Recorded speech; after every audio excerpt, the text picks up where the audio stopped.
দমকলে ইডির অভিযান, বাংলাদেশে অনুপ্রবেশ ও জাল নথি চক্রের তদন্তে জিজ্ঞাসাবাদ। মুর্শিদাবাদের দমকল থানার অন্তর্গত পার রঘুনাথপুর গ্রামে শুক্রবার সকালে ইডি অভিযান চালায়। সকাল প্রায় 8:30 নাগাদ ইডির একটি প্রতিনিধি দল গ্রামে পৌঁছে মীর রাকিব আলীর বাড়িতে তল্লাশি শুরু করে। বাড়িতে প্রবেশের পর সদর দরজা বন্ধ করে দেওয়া হয়। স্থানীয় সূত্রের দাবি, কি কারণে এসছে জানি না, কিন্তু যে বাড়িতে পুলিশ আছে ওটা আমার ভাইয়ের, চাচাতো ভাইয়ের বাড়ি। ও আমাদের জামাই।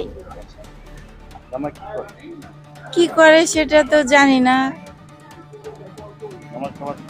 নামাজ পড়াই মসজিদে, হ্যাঁ এটা দেখতে পাই, মাঝে মাঝে যাই মসজিদে। আজকে হঠাৎ করে পুলিশ জানি না কি কারণে এসছে। এর আগে একদিন এসছিল। আমার নাম ফিরোজা।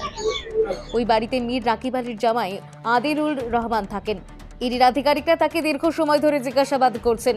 স্থানীয় একাংশের দাবি, আদিল বাংলাদেশের একটি জাল নথি তৈরির চক্রের সঙ্গে যুক্ত থাকতে পারেন।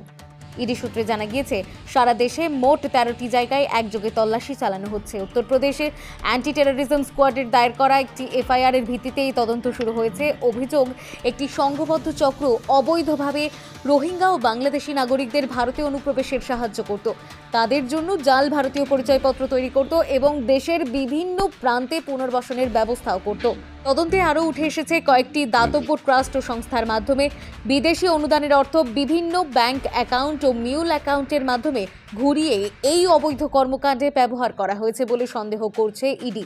এছাড়াও নগদ অর্থ উত্তোলন এবং একাধিক ছোট অঙ্কের লেনদেনের মাধ্যমে সন্দেহভাজনদের কাছে অর্থ পৌঁছে দেওয়ার অভিযোগও তদন্তের সামনে এসেছে।